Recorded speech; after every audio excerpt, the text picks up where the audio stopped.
Hi, I'm Valerie Sussline, Vice Dean for Faculty and Research here at Carey. And I'd like to welcome everyone to the conference that we have here on Broadening Perspectives on Women in Work, our interdisciplinary conference.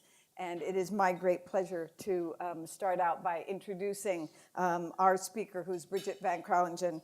And she is Senior Vice President for Industry Platforms at IBM. And Industry Platforms is a new business, which was established by IBM last year. And as Senior Vice President, Bridget is responsible for IBM's strategic partnerships and alliances with industry leaders such as Apple and SAP and Workday and Salesforce. Prior to her most recent position, she was Senior Vice President of IBM Global Business Services and has quite a stellar career in senior leadership roles at IBM. In addition to her time at IBM, she spent more than 20 years with consulting experience and has leadership positions at Deloitte Consulting and the Council for Scientific and Industrial Research. She's also a trained psychologist and began her career as a researcher at the Council for Scientific and Industrial Research. So please join me in welcoming Bridget van Kralingen.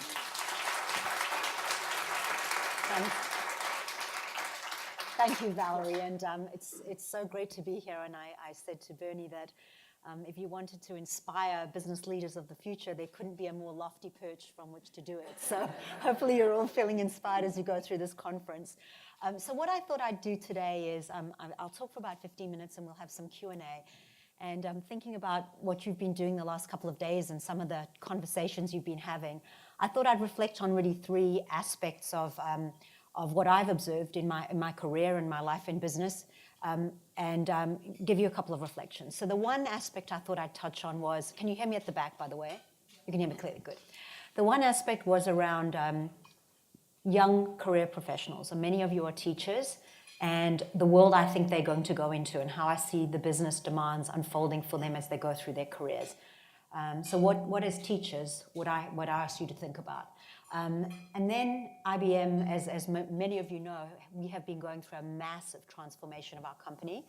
And in my previous job, I ran a division of about 150,000 people, 174 countries around the world, $20 billion business. And so a lot of CEOs trying to drive transformation. My current job is not, I ran the services side. My current job is actually leading the technology side of IBM. So Industry Platforms is building technologies for the industries which IBM operates in at the infrastructure level, at the software level, and very importantly at the blockchain or network level in terms of how the world is starting to interact in ecosystems and blockchains and a network economy where the winner takes all. So building these technologies is essential for our clients, but also for IBM. So the perspective I have of leadership is both on big professional services and people, but also technology organizations that are trying to understand industries and build content. And last year, as Valerie said, when we set up Industry Platforms, it was the biggest startup IBM's ever done, and arguably the biggest startup in the world, in terms of the money that we're investing into blockchain particularly. So I thought I'd talk to you a little bit as the second part around just transformation lessons learned, because you're all leaders, and just what I see about the demands of leadership in the worlds we're going to face. And then finally, I'd finish with a few reflections on just personally how you survive, right? In this sort of 24/7 world, how do we actually survive? So just a couple of comments. Drawing on what I've told you about the work I've been doing for the last few years and I'm doing for IBM, I've been part of the leadership team which has actually been transforming the company. And I would say, as I look at the world around us, you're all feeling it. The environment for business has fundamentally changed, and I think forever. We used to think about technology as something that enabled business. Maybe 5 years ago, you thought technology enables business. Maybe 3 years ago, most CEOs thought technology helped transform businesses. Technology now is the battleground where businesses will win or lose, where they'll survive or where they'll actually go out of business. That's it. And if you think about it at a very simple level, in a world where there's massive data and the potential for massive personalization and massive optimization of decision making because of that big data, it changes everything about businesses. If you think about a world of cyber, and warfare and reputational risk and protection of that data, that changes everything. So what is happening when you look at businesses is most CEOs are thinking about their business around 3 key levels. Firstly, the infrastructure that you build and run your business model has to be cheap and scalable, but it really has to be safe, because you've all seen reputations are won and lost.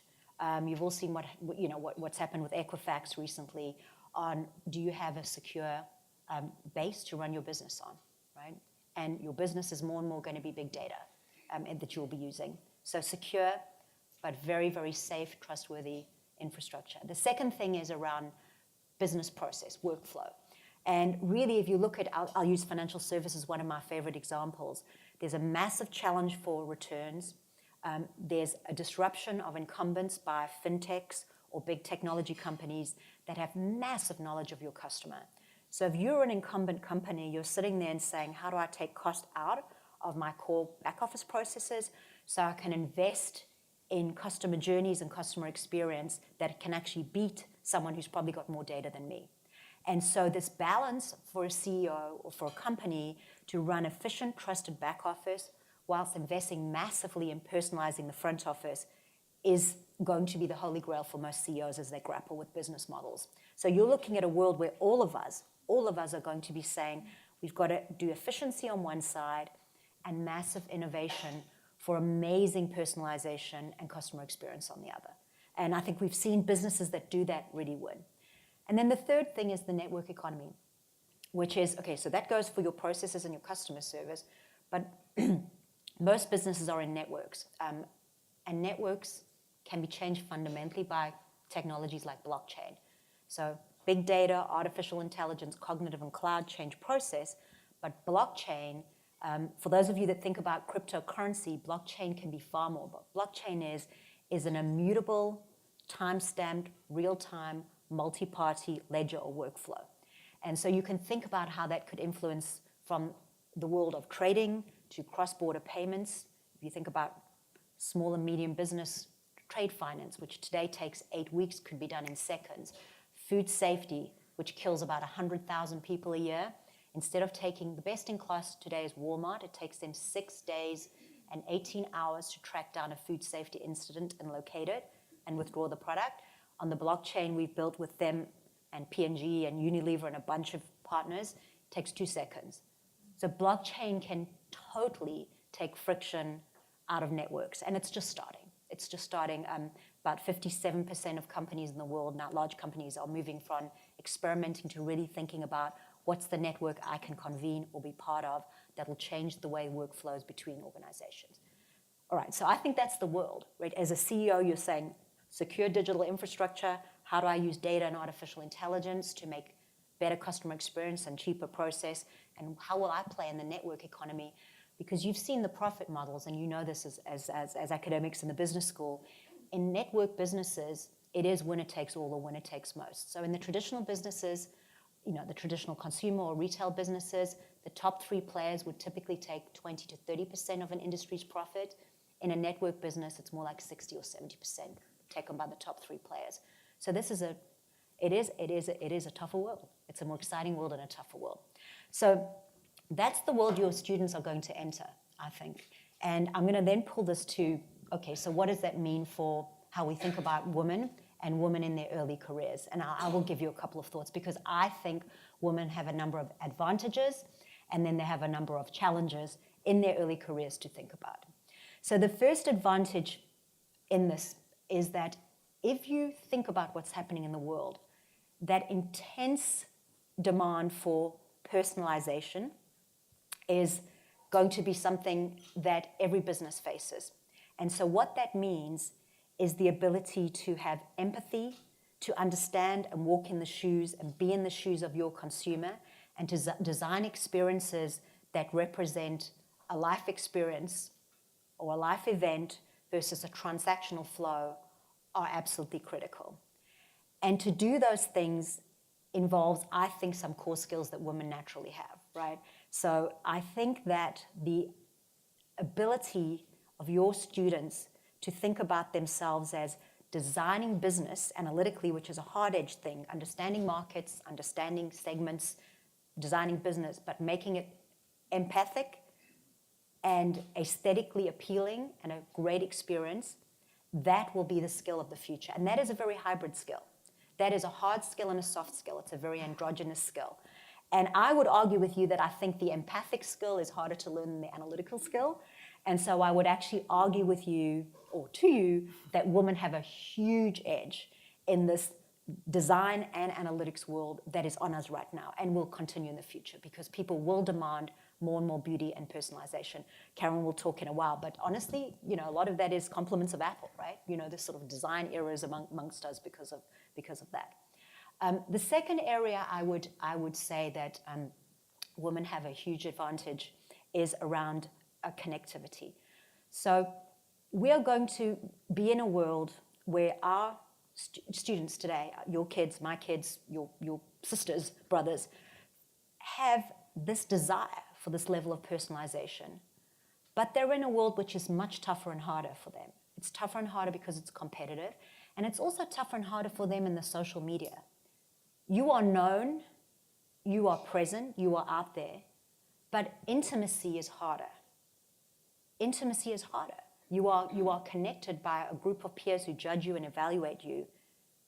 Where do you get your empathy and connectivity? So the role that corporates play and work plays when you actually touch each other every day, I think will be fundamental. And I believe that women are very, very skilled at actually creating human connectivity, human character, and human presence. And I think that is going to be a huge, huge need for your students, that they stay connected, that they have human contact, that they have physical presence in terms of the workplace, and they create environments that people feel physically connected to. We're going to go into a world where I think that personalization comes easily, but intimacy and deep connectivity come harder. And I think people will look for that more in their workplaces. There's a book that's just been written about the 100-year life, and it talks about cities like this and this new development here where people cluster around work, where they can actually work together and innovate and feed off each other. I think that world is going to be really important, and I think women can actually create those sense of environments, the friendship, the vision, the purpose, and the characters. So I think starting to school your students around how are they going to sustain human connectivity, get into workplaces that have that, and actually create that as leaders will be a critical requirement for them. And then I would say the disadvantage, so those are huge advantages, I think, in the world. The disadvantage I think women face and will continue to face is that behavior is not gender neutral. So assertiveness, self-advocacy, pushiness is extremely positively recognized in males and not so well recognized in females. In fact, negatively attributed. So I would say that one of the things for you as you speak with students is to make sure and develop students is the skills of nonverbal communication and assertiveness are really important for them to learn, and early on. I think that when I look back at my career and I felt that I was a brain until I was the age of 35. So I never felt like a woman. I felt like a brain, right? That I could deal with people with my brain and get through it. And what I started to realize is that there were things like self-advocacy, speaking up, and showing your work that are really important, which women don't naturally do. And when I look at through the lifespans of various careers of the women in IBM, I would say that one of the hardest things for women is to find a androgynous way of displaying the behaviors that men don't like them to display, right? Showing your work and highlighting your work, right? Being assertive, but in a way which is probably a little softer, and which means taking massive control of your nonverbal behavior.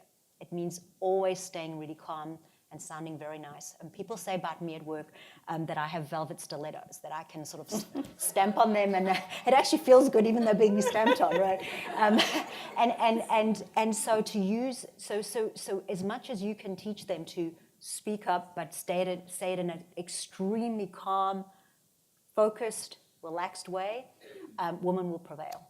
women will prevail. I absolutely believe that. I've seen that in multiple work environments. In fact, I would argue that we can flip that disadvantage into advantage, because by speaking in that way, you can say the most outright, direct, and unsayable things in a way that people can hear them. But the speak up part for us is critical. The advantages in the new world of collaboration and ecosystems and empathy are clear. The speak up part is the part that we still haven't got right. And as much as we say, the world should be open, men should be more open, the fact is those gender tags exist and we have to learn to cut through it. So those would be the ones as a teacher that I would focus on. And if I knew those when I was younger, I think I would have probably been a lot braver and a lot tougher in my life. Let me talk about then some things that I would talk about as a leader and leading through a transformation. And I think a lot about IBM. If you think about our transformation, it's gone through a lot of the challenges I've just talked about as I teed it up, but also literally changing our entire business portfolio and about half our skills. So it's been a massive and very long-haul transformation, as many of you know. And so a couple of points I would have for you as leaders in terms of my learnings and in going through my career, but also IBM's transformation. And the first one really is around your purpose. So in the world I've sketched out, it's impossible to be in it for the long haul without a sense of real deep purpose. What are you here to do? And this probably goes for your students too. What are you here to get done in this world? Because that's the only thing that'll actually pull you through every day. So, just to share how I think about it, I started off my career, Karen Peets, who's here, knows this because her and I have talked many times, as a psychologist, because actually my mom hated work. And she had to work, she hated work, she was an accountant. And I thought anyone, if you're 10 days in your job, 10 hours a day in your job, you should love what you're doing because it's really who you are. It's an expression of who you are. So I determined at that point in my life, I was going to make the world of work great. And so I became an industrial psychologist, started off in research and so on.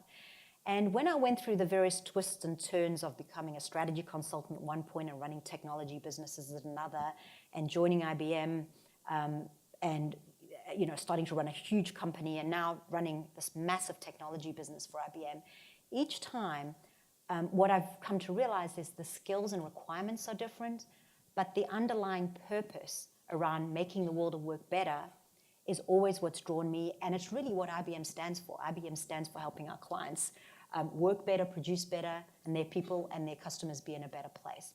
So I think the first thing around leadership, your own leadership, is around what is your purpose. There are times I was pushed by Deloitte to become a strategy consultant when really I wanted to do organization development and be a psychologist. And I remember telling my managing partner, I'm an organizational psychologist. I don't do that, re-engineering and strategy stuff. And he was like, the client wants you have to do it. And I thought I was going to lose my core. And of course, what I discovered instead is that you can make the world of work even stronger when you have both analytical skills and soft skills.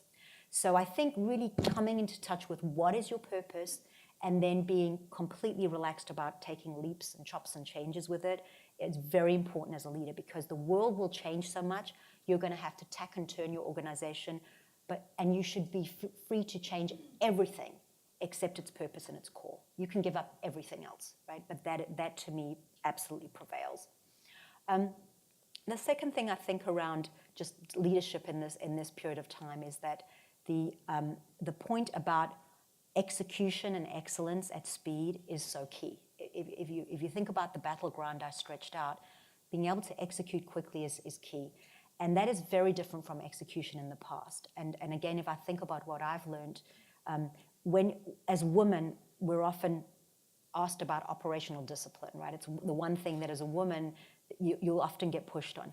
Operational discipline and culture now, I think, are very similar because you have to change so fast. And that is going to rest on things like being really close to the market, being able to form partnerships and ecosystems, working with your teams in an agile way, and spending a lot of time on teamwork. So the way that you think about running your business, I would argue, rather than a management process, needs to be how tight are my teams, how keyed am I into the business, what does my customer actually think of the work I'm doing, and can we change in an agile way And are we trying to change too much? Have we really got our priorities clean and neat? Because if you're trying to change fast, you can't change more than 3 things at once. You really can't in a company. So I think that the job of leadership execution after purpose is much more about tactics and priorities and creating teams that can move fast and are very strongly empowered. Very, very different form of leadership, I would argue, than there was in the past. And then maybe I'll just wrap up and with a couple of personal reflections in terms of then what I think about the world. So here's I talked about my thoughts about leadership, and one of the things that's influenced me quite a bit lately is a book that I've read called The 100-Year Life. Has anyone read it? One person, okay. So The 100-Year Life was written by an LSE psychologist and economist, and they wrote about the fact that the average person today who's 25 is going to actually live until they're 100. So about 60% of 25-year-olds will now live until they're 100 in the US, and Western Europe and US. And so they're going to have multiple careers. They're going to be working maybe until they're in their 70s, and it's going to mean an approach to lifelong learning and curiosity, which is very different. You're going to have to remake yourself multiple times. So I feel like I've had to do that. Many of you will, but our kids will have to do it more and more and more. So I started off as a psychologist. I was a researcher. I was an organizational consultant, a strategy consultant, a technology consultant. I ran a huge services firm. I ran a sales force.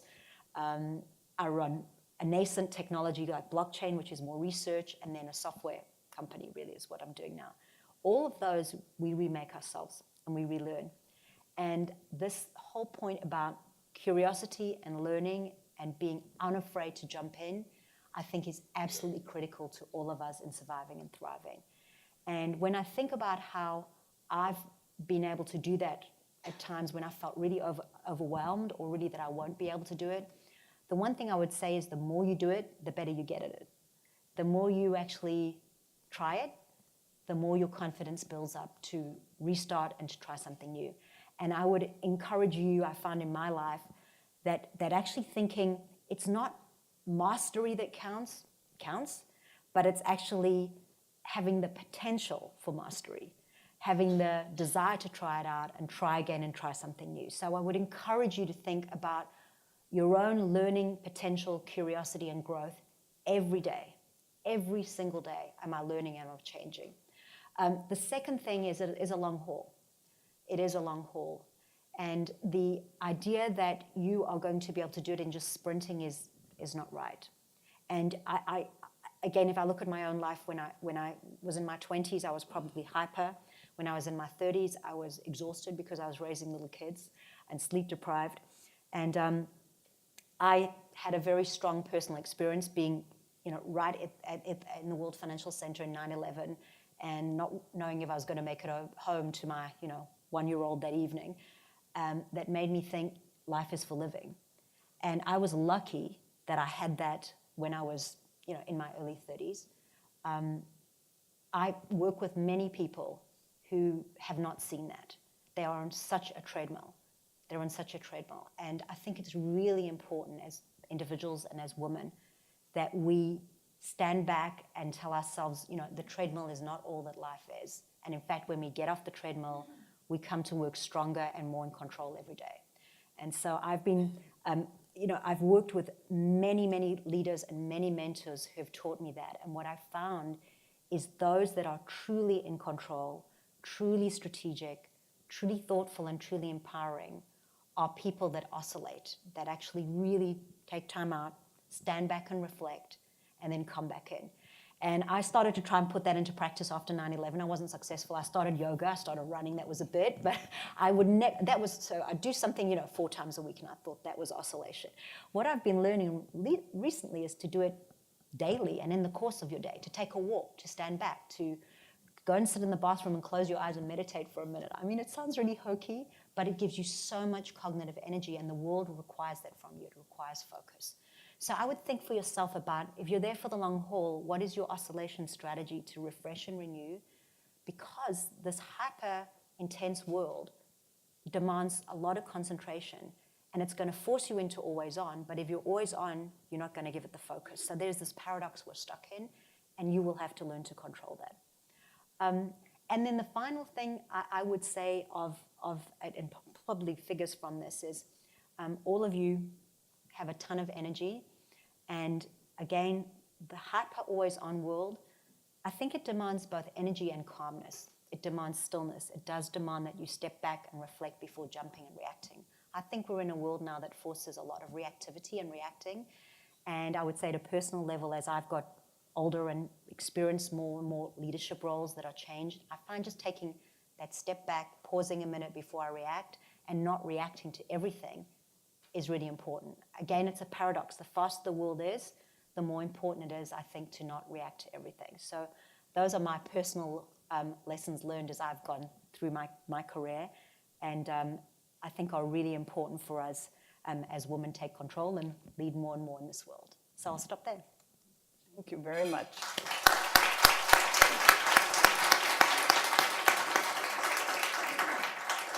Oh, so many inspirational things from what you just said. I will hold on to the women will prevail part, that phrase. So if we step back a little bit and talk about some of your other experiences. The one thing is, so I was fascinated to learn a little bit about the Fortune Magazine's U.S. State Department Global Women's Mentoring Partnership, which I gather has been around for about a dozen years or so, and matches women executives in the U.S. with executives, women leaders throughout the world. And when you were asked recently about a best piece of advice that you offer to mentees, it is, take the leap and go into new situations where you learn and develop and expose yourself to new things. So can you tell us a little bit about, I think you've told us a little bit about how you yourself have taken that advice. Have you given that advice to women or men, Yeah. right, within IBM? And I'm interested in whether there are any trends, whether you see sort of, are women taking the leap more than before, or what are your insights there? So firstly, the reason I think that is so important is this this concept of the world needs these hard and soft skills. In a way, the model of the hard-edged, assertive, top-down, hard-charging organization of the past is gone, I think. It's gone because consumers just demand this more intimate experience. So you have to have these hard and soft skills. And you can't learn hard and soft skills by being good at one thing. You have to have multiple experiences. So I think that is the way we are actually developing and building people at IBM. When we have these mentees that come in, we give them both sides. We give them communication and collaboration and team building, and then analytical or market analysis. So we really try to work both sides, and I think many companies in this room will be trying to do the same thing. What I find in terms of taking those leaps is people generally, myself included, underestimate what you'll be able to use from your past experiences into your current. So for instance, I thought when I was running blockchain, I asked to run blockchain, I don't know much about this. And then I realized I know a lot about business networks. I know a lot about timing markets versus what is pure research, what could be sold to a client. Those are skills that come from the business side that go into the technology side. And so I think that as you do more and more of those experiences, you realize they layer and you build. And the change today that I think is helping the world is I think lots of younger people are actually quite interested in accumulating experiences. Mm-hmm. So I think we will see more risk-taking, and I see quite openness to jumping and going into multiple experiences. I see tons of openness at IBM. I would say, though, women, and generalizations are terrible, but I will tell you my observation is that women are less confident about that than men in general. Men would say, well, of course I can do it and just go, versus women will say, here's all the reasons that somebody else might be more qualified and better at doing it. And so there is some work to do to realize and understand that people will generally come from it from those different perspectives. And I think that's really important for organizations, by the way, because if you recognize that that's the way it's going to be framed, you will then accommodate in terms of your assessments. If you don't, you could make some very, very bad people decisions. Mm-hmm. And I gather that our panel, which will follow, is going to come back to the confidence issue. And so also kind of continuing with Fortune, so you are ranked on Fortune's Most Powerful Women in Business list. And do you have aspirations for what that list, might look like 10 years from now, or how women might be represented not on a list of the most powerful women, right? Yeah, but the most powerful CEOs. Yeah.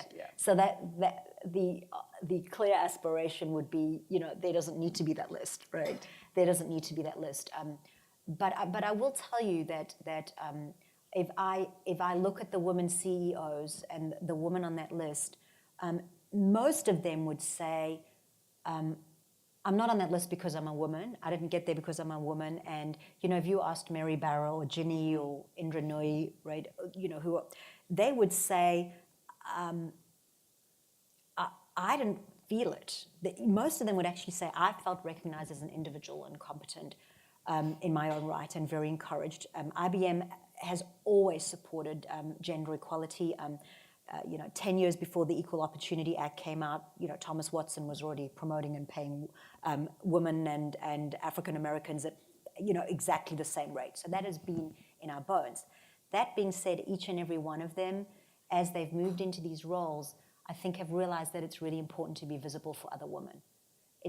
And that it is, so whilst you might not like the list, the fact that you're out there showing other women that it can be done is a really, really important thing. And so, so there is still a role for right. It serves a purpose. Serves a purpose in saying it can be done. And again, if you compare people on the list, there are many people who have stepped down and stepped out.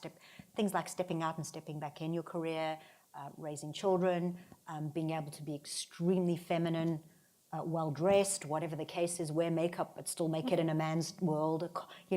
Love cars.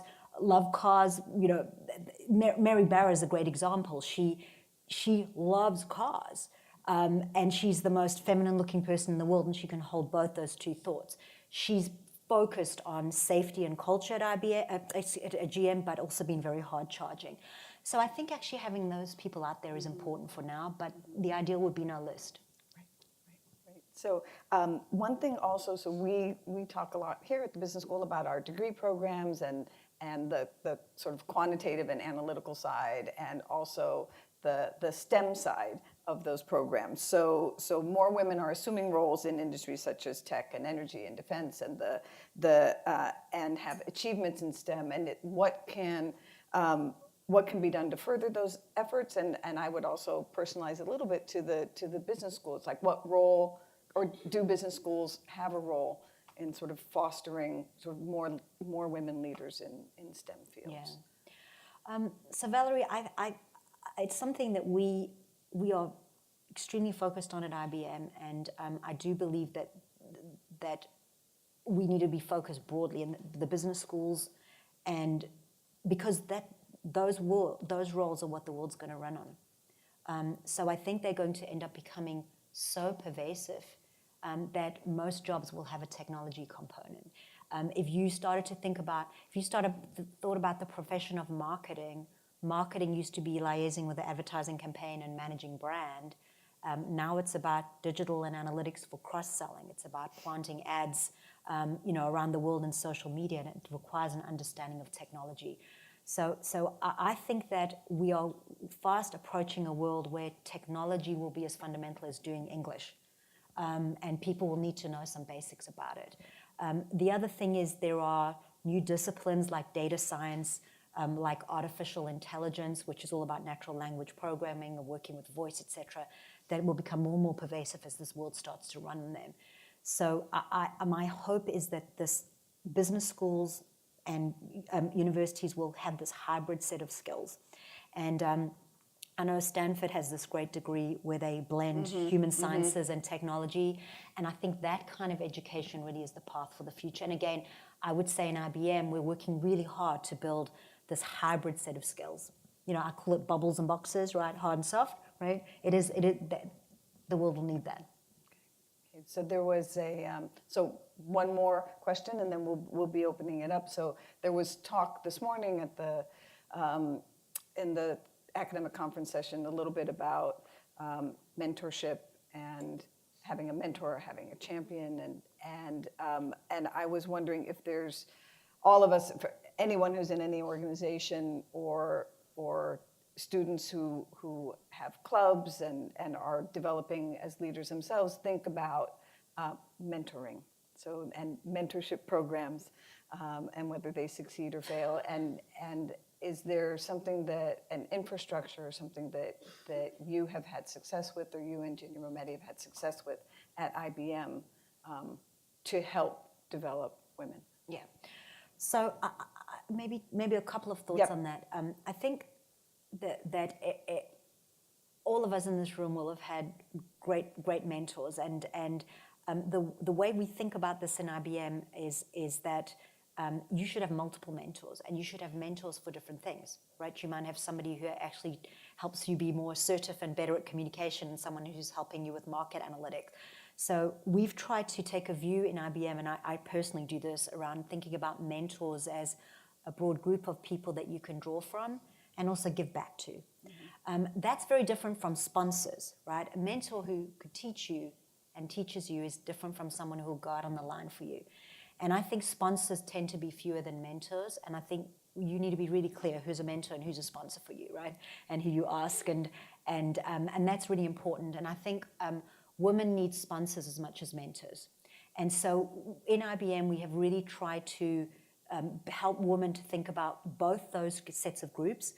We started a program, I started it when I was running Europe, called Building Relationships and Influencing People. And the reason I started it is when I was in Europe, we did a whole lot of assessment of our women professionals in Europe, and what we found was their aspirations generally, especially in some of the continental countries like Germany, were way lower than the men's, and they just felt there was just this massive societal barrier to progression, etc. So what we did is we helped them develop a form of self-advocacy and aspiration, and go and ask for help and ask for mentorship. And what we found when we did that is most men actually really want to help.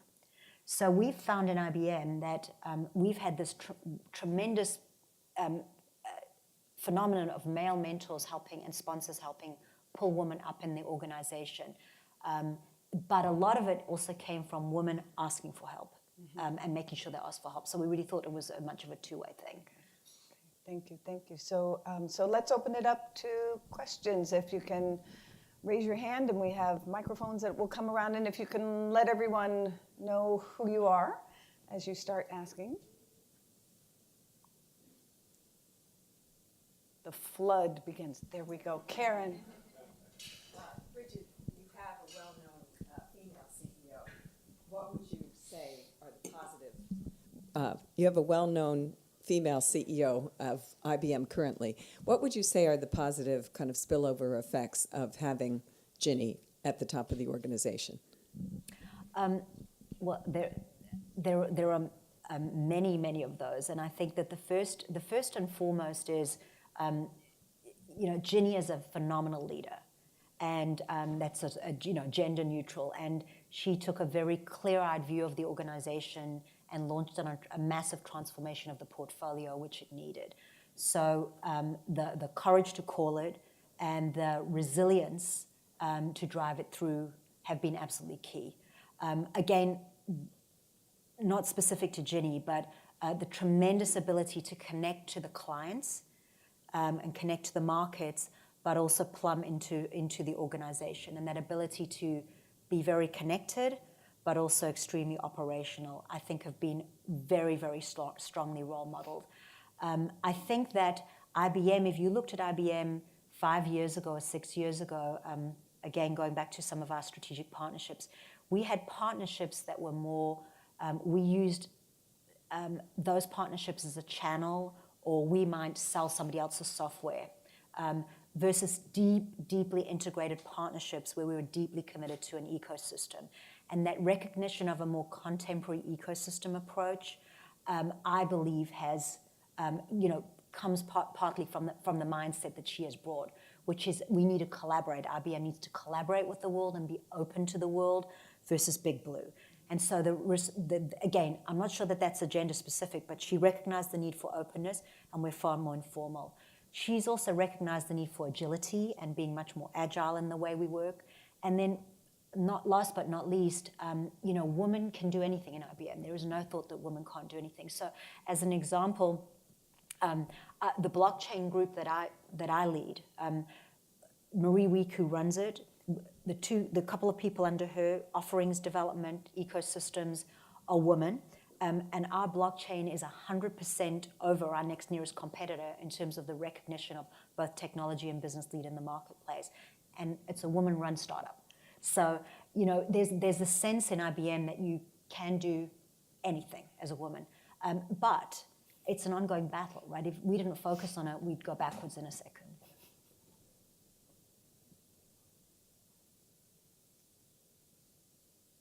Anyone else?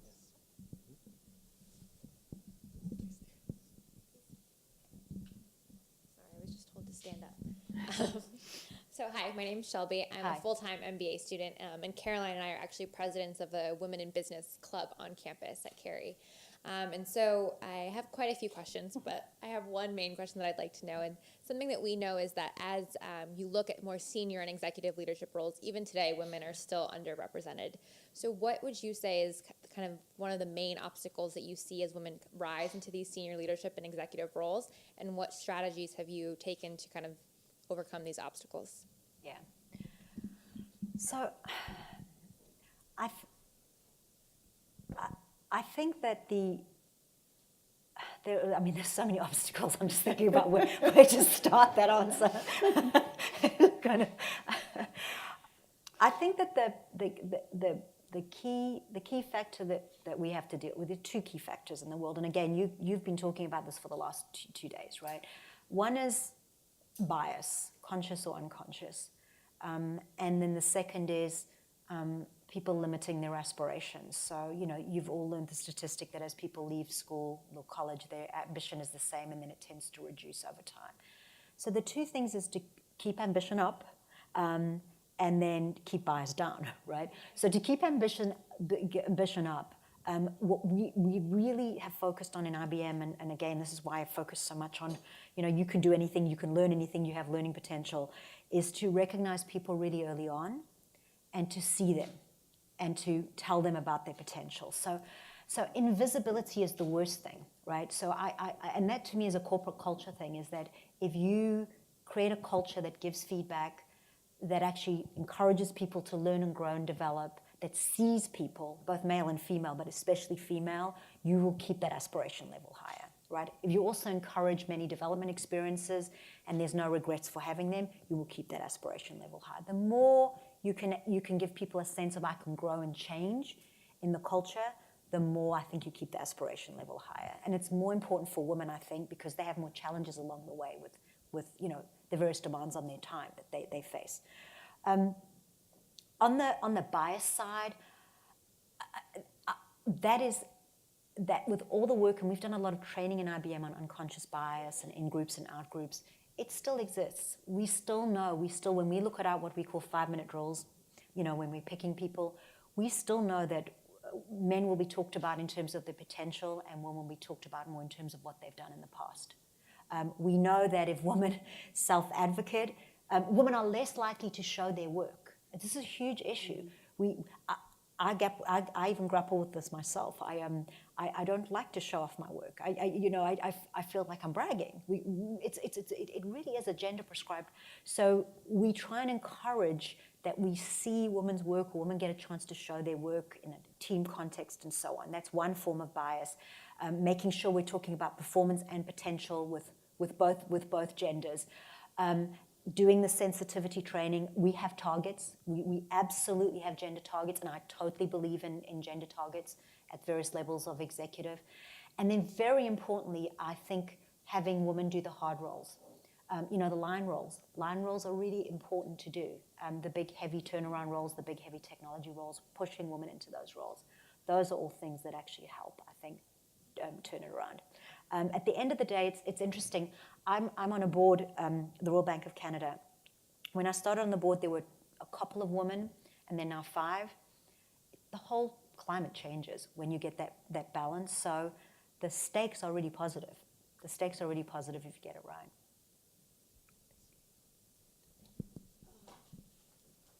Hello, my name is Tony Hi. Prince. I'm with the Brick Companies and also with Commercial Real Estate Women in Baltimore, which I have 2 are my co-board members here, Kim Hogan and Polly Houck. And my question goes back to you talk about mentorship. Often we speak of it, but what exactly is that? How do you go about, do you label, hey, would you be my mentor? Do I just tap that person and we label it? And do I say now, okay, should we call it now you're my mentor? So how does one who needs one get one, and how does one who wants to be one become one, from your perspective? Great question. And so I'll give you some personal perspectives. Maybe that's the best way to think about it. So I think about mentorship in terms of thinking, firstly, really being clear about what you need, what you think you need. And it changes in phases of your life. So when you're really younger, you want people who see you and can recognize that you've got some spark and probably can help you with some content areas. More in your middle career, I think you want people who will tell you the unsayable truths, or the insides of the organization, things that other people won't tell you. So the first thing is, and I remember I had that. I had a mentor in IBM who, when they sent me to run Europe, he said to me, okay, this is a sink or swim job. You're out there on your own. You've got to show that you can stay afloat. We're all going to be watching you. And by the way, no more personal, you can't whine or whinge because you've now become corporate property and you're going to be watched all the time. And he told me that honestly. He said, you're going to be watched all the time because you're going through the next big test to see what you can do. So understand you're in a different race and the stakes are different. That's a form of mentoring, right? Because he actually told me what I would never have known. I would have just thought, I'm going to the next job, great, it's a promotion. But really, I was going into this group that they were starting to watch and groom, and I was on show all the time. And actually knowing that was a huge help into how I conducted myself. And really, that actually hallmarked the next stage of my career, which was you're on show all the time. Right? So I think knowing what you want. I think the second thing is being truly reciprocal in mentorship, right? So the world of leadership to me, again, is I talked about earlier.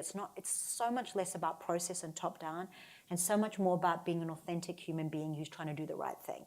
And so if you are that, the mentorship will generally go both ways. Karen is my mentor, and I probably mentor her on some things. We've met, it can be extremely reciprocal. And so even if the person is 30 years older than you, generally they'll want help and feedback. Most people don't get enough feedback, actually, in this world. So if you're able to give it to them and see them, it'll go both ways. And so therefore, how do you get one and how do you become one? I think when you're looking for one, it's great to ask, right? It's just great to say, would you mentor me? But be very specific. I need help in this area, and then it may or may not blossom, right? So somebody helping you on thinking about marketing might be someone who can help you with your personal leadership style if it evolves. You can't force it, in my view. And then being one, most of the time, I think people are delighted if you take an interest in them. So it really would be limited by how much time you can spare. And by the way, I think mentoring also doesn't have to be long-term. It can be just spending an hour with someone. I had someone early on in my career who invited me to lunch. It was a tuna sandwich, and I'll still remember because he talked with his mouth full, and at that stage I still had like English table manners, and I was like, oh, I can't look at him. I need to look at his eyes, but he's talking to us. What am I doing? But he told me that he'd heard so much about my client impact and how clients love me, and how that was the foundation of really doing something in the organization. And made such a difference. If I had that, I should hold on to it. And that's true, right? If you always stay client-focused, you'll always be so grounded. It was great advice. I had someone, when I first moved to the US, sit me down. So I was made a partner in Deloitte in South Africa. And in a team building, they told me I was over-aggressive and assertive. I was the only female partner, but I was very aggressive and assertive, I was told. And then I arrived in New York, and after 3 months, one of my partners sat me down and said, look, Bridget, we really like you, but you're so polite, you're too quiet and polite. You speak up. And that's the kind of mentoring, right? I mean, because what that taught me is the learning I got from that is context is everything, right? And so that was one interaction, and I got that insight. And context is everything. There's things like being women, what you were talking about, that be aggressive, don't be aggressive. You can't win for losing. Like, I know I have a strong personality, and oftentimes I've had males tell me that I come up to them and they want to go, ooh, like that. But I'm also very direct. I don't just like to waste time. I got to get to the point and move on. And I don't waste a lot of emotion on issues that can be resolved right away. So it's learning how to taper that, but also being genuine. I find it hard to, straddle that line, because then I'm taking something away from myself when I'm not. When you tamp yourself down too much, So I would just say my learning on this is, and you will each have experience, is really that context is everything, right? So I laugh, but the next story of my saga on that was when I was sent to run Europe, and I arrived, and I kind of got in, and I was like, okay, what are we going to do? Here's our strategy. And they said, Bridget, you're so American, right? And so context is everything, right? And so actually one of the ways to use your energy in that positive, direct way, I found, because I'm also intense, as you could probably see, is to spend a little time setting context and shared goals before you move in, right? That little extra few minutes of context and shared goals, and maybe letting everybody talk, just grounds everyone on a shared agenda, and then you can go into being very direct. But I encourage you to be direct. Life is too short not to be direct. On that note, I will directly say that. So thank you so much for being here, for sharing your time and sharing your insights. It was a great pleasure. And thank you for what you're all doing and your work you're doing. Yes, thank you. And so we're going to take about a 5-minute break. Great.